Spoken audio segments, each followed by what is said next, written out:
Now, they sell me on this show as the real most interesting person in the world. Like, I do things on music, sports, in addition to politics and current events. One thing I have not done a lot is fashion and style, for good reason. I don't know that much about it. I do a lot with Jewish stuff because that's who I am. I'm not going to pretend otherwise, and it's what's interesting to me. But that's only part of the show. But here is an opportunity to sort of use that Jewish angle to talk about something sort of in the news related to fashion and style. And I have someone who's accomplished a lot, very talented and knowledgeable on the other line with me. Her name is Libby Jonas, and she runs something called FromFash.com, FRUMFASH, which is about style and fashions for women who don't want to basically show off 98% of their bodies, as Orthodox women, Jewish women, are reluctant to do. But anyhow, she's joining me, and there's been an article in the forward, which I've been critical of as a publication. Basically, it sucks on Jewish issues and current events. It's liberal and all that crap. But there's no reason to think that they're not onto something when it comes to things like fashion. And there was a piece called "Why This Orthodox Layering Trend Has to Stop." And it's by someone named Michelle Honig, and I read it. It's a worthwhile piece, and Libby's joining me now to talk about it. Thank you for coming on, Libby. Of course. Thank you for having me. Okay, let's take this from the perspective of, say, an older blue-collar guy in Oklahoma who doesn't know, he doesn't even know any Jewish people. Let's go from the very beginning on this and talk about the whole concept of froom dress, where you're coming from, what your goals are, and then we'll get to the issue brought up in this article. Okay. So a little bit, without going into too much depth, I basically kind of fell in love with the concept of going back to my roots as a Jew.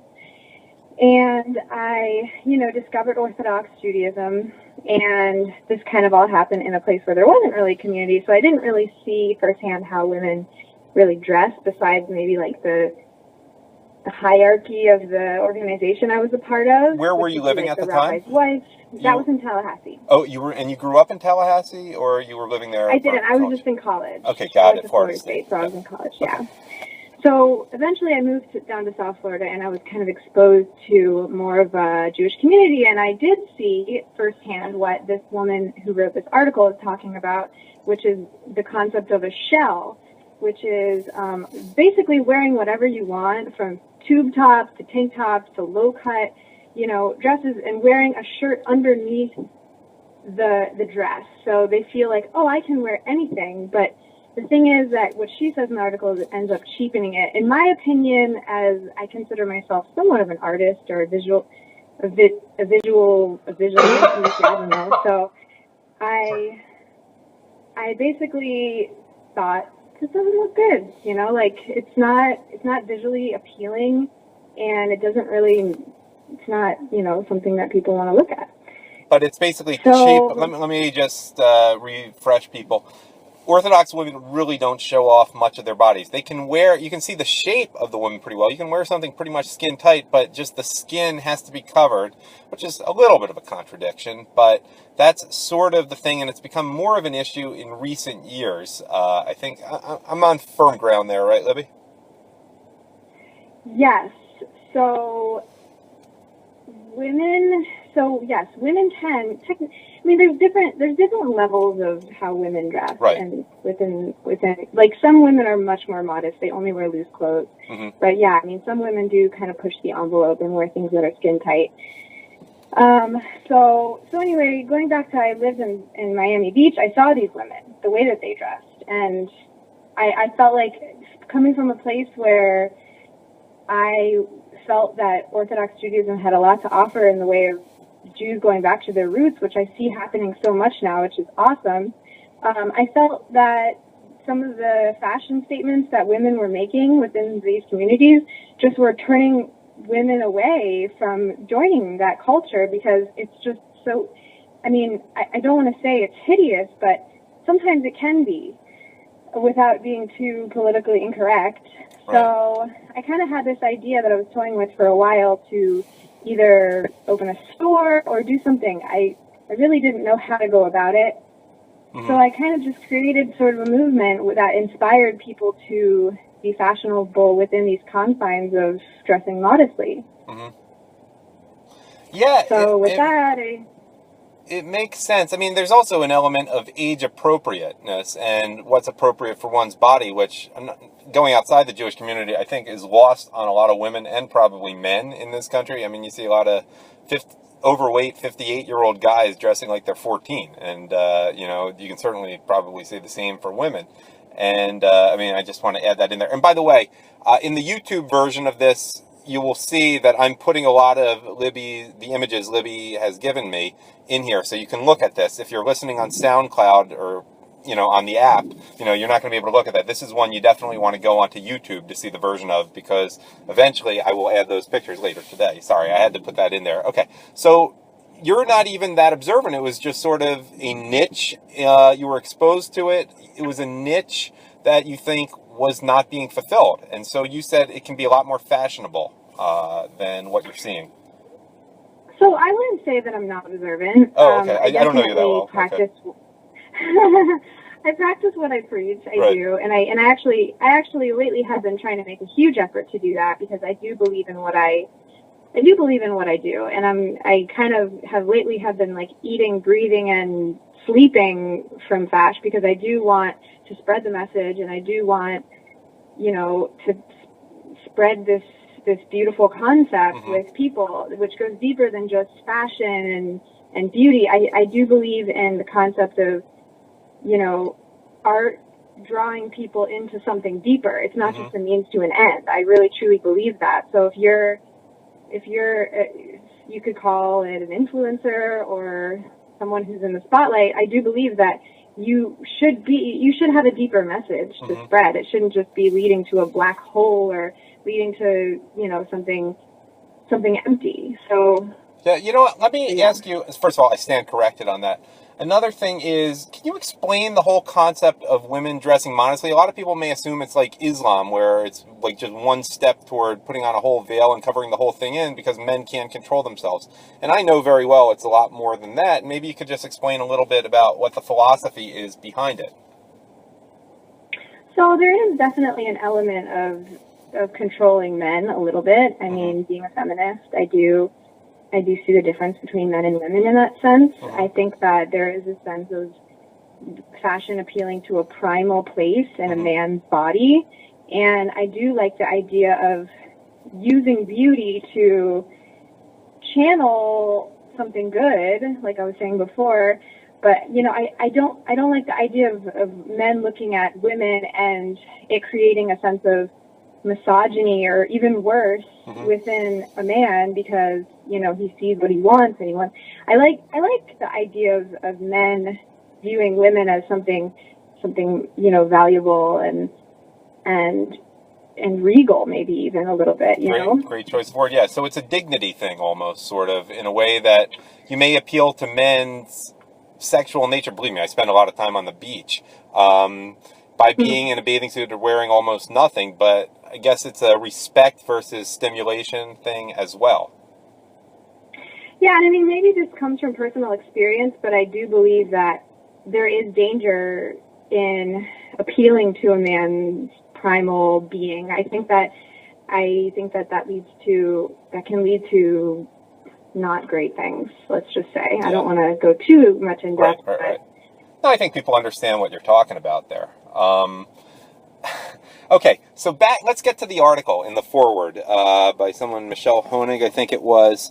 And the article is really harsh on these shells, which I guess people have to see.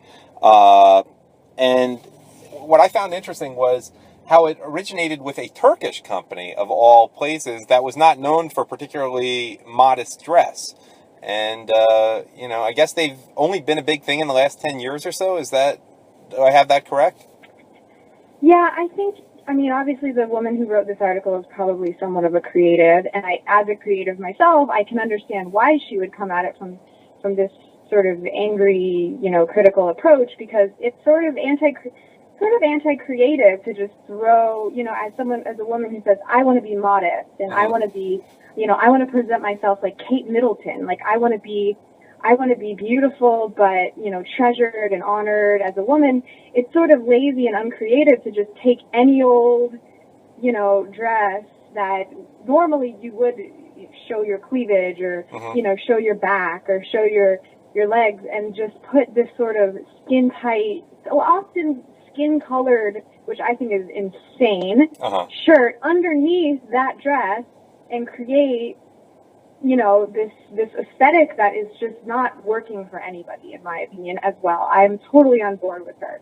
So basically, the dresses were designed for one particular purpose. You can't just substitute so easily. It's I'm trying to think of an analogy. Right. So use your creativity and use your creativity and take some time looking for something that sends out the message to the universe that you want to send out. As far as what you choose to put on, maybe like, a dress that is higher in the front, or whatever you choose to wear. But it is a bit lazy. But in their defense, a lot of women don't really have time, and right. and stores aren't really catered for modest apparel a lot of the time. So I kind of understand why women do it, especially if they're not incredibly creative or into fashion. It makes sense, but at the same time, you want to sell something so beautiful, which is your values and right. Orthodox Judaism, maybe to people who could really benefit from knowing about this. If you want to, it's almost like everybody's selling something, everybody really is. And especially as Jews, that's why we don't wear a kippah in a non-kosher restaurant or in a situation where you're doing something unethical. Ultimately, everybody is, trying to be an example for whatever they stand for. So you should show it, in the way you present yourself. Yeah, not just try to do what other people would wear who are not in that and thinking that it's okay, just wearing this skin-tight shell. I guess that's the point of the article. It would be, here's my analogy. It's like wearing a tuxedo if you're a guy with just like a plain blue button-down shirt. Like, that goes all the way, that you can wear maybe with a suit or a sport jacket, but it wouldn't work for a tuxedo. I suppose that's the best I can do. I mean, of course that, but I think even like, more so what I'm trying to say is they use beautiful women to sell things in advertising all the time. I mean, something as random as like selling tape or selling a car. Like, they'll use a woman because it's something beautiful. So what you should wear, if you're trying to sell a deeper value, you should present yourself in a beautiful way. That isn't just hard on the eyes. It should be a shell. And here's a point that was made in the article. They're made of polyester and spandex. You can't really wear a nice dress with something polyester and spandex. It just doesn't work. Am I missing something? It definitely, that's a whole other conversation. But yes, I mean, if you are wearing something, women will wear dresses that are, $1,500 dresses that are designer because, they can afford that type of dress, but yeah, they will wear something under it that costs $25. And I mean, ultimately, that ends up being 30% of the entire outfit. So yes, I mean, make a little effort. Like, maybe search a little harder for something that comes already modest. And a lot of women who I do associate with, they don't do this. They don't wear these. Oh, good. But take me through it's not the end of the world. No, I know. I mean, there are bigger issues, especially if you're in Houston right now. But it's an interesting conversation. And what has been the growth? Like, did 20 years ago anyone wear these, or were they very rare? When did this become a frequent part of people's wardrobes in the Orthodox Jewish community, at least? I definitely think it comes from the societal influence of wanting to be, look like J-Lo or dress like, these types of icons. You want to wear what they wear. So you say, hey, I can wear what they wear. I'm just going to throw this shirt under it and, make it modest. But my philosophy is just a bit different. And if you do check out my blog from fash.com, you will see that I really make an attempt to be creative with the way that I cover, myself and my models that I use. And I really, I try not to, I don't think I've ever really used a shell. So you can see the creativity that goes into just dressing modestly and how it does end up looking very beautiful in the end. And a lot of people don't even notice that my blog is modest. Right. I mean, it's obviously from the name, but a lot of people say, oh, wow, I really like your blog because, I wouldn't even say this girl's modest. I would say I like the way she dresses. I like her look, And one other thing is it's sort of weather related. I guess it's a little harder to wear the shells in Florida, particularly in the summer, because it's just a little hotter and humider than it is in a lot of places. Or is that not? Or are they pretty? Are they pretty cool to wear? Yeah. Am I wrong?